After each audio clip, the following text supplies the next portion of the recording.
પ્રદૂષણ અત્યારે અમદાવાદમાં ખતરનાક સ્તરે પહોંચ્યું છે। અમદાવાદ શહેરીજનો શ્વાસમાં હવા નહીં પરંતુ ઝેર લેતા હોય તેવી સ્થિતિ।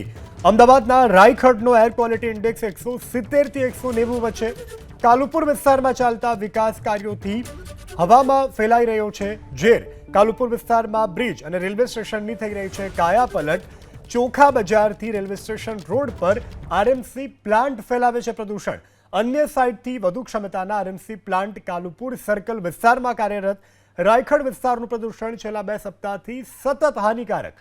અમદાવાદ શહેરનો એક્યુઆઈ 182 પર અમદાવાદમાં બોડકદેવમાં સૌથી વધારે પ્રદૂષણ। ચાંદખેડાનું એક્યુઆઈ 163, ગુમાનો એક્યુઆઈ 171, ગ્યાસપુરનું એક્યુઆઈ 164 અને જય અંબરનગરનું એક્યુઆઈ 169 નોંધાયો છે। આગળ વાત કરીએ મણિનગરની, તો મણિનગરનું એક્યુઆઈ 164, રખિયાલનું એક્યુઆઈ 157 નોંધાયો છે।